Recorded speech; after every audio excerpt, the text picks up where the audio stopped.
Pour être bénévole à Médecins du Monde, on cherche vraiment de multiples profils. Tu vas du chauffeur au médecin, en passant par le comptable, par le militant sur les droits de l'homme. Tous les profils de bénévoles sont les bienvenus à Médecins du Monde et on cherche en permanence des bénévoles.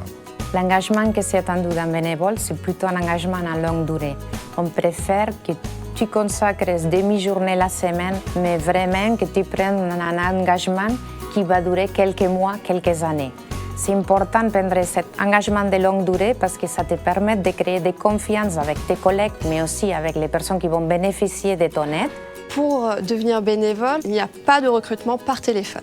Il suffit de postuler à des offres qui peuvent être publiées sur le site internet médecindumonde.org ou bien de contacter directement les délégations régionales pour connaître leurs besoins. Si j'ai des questions que je ne trouve pas la réponse sur le site, en fait, tu peux te rapprocher de la délégation régionale pour t'informer un peu plus, mais aussi il y a des réunions de façon régulière dans toutes les délégations, aussi à Paris, où on peut t'informer exactement de quels sont nos besoins, qu'est-ce qu'on fait et comment est-ce que tu peux nous rejoindre.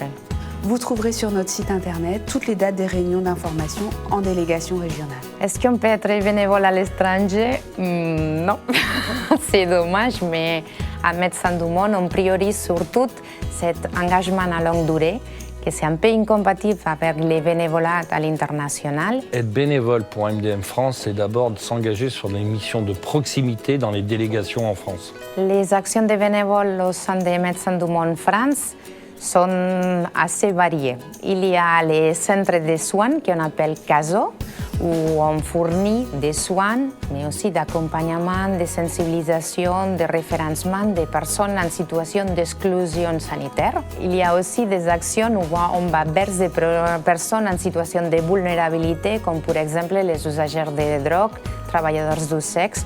Moi, j'étais bénévole dans ce projet. Des SDF et aussi des squats ou des Roms.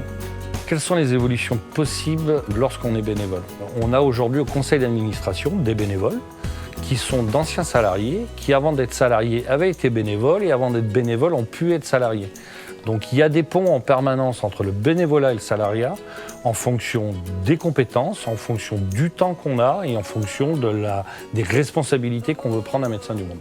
Donc on retrouve des bénévoles dans tout type de fonction, il y a tous les niveaux de responsabilité de Médecins du Monde. Par exemple, la présidente est bénévole à Médecins du Monde.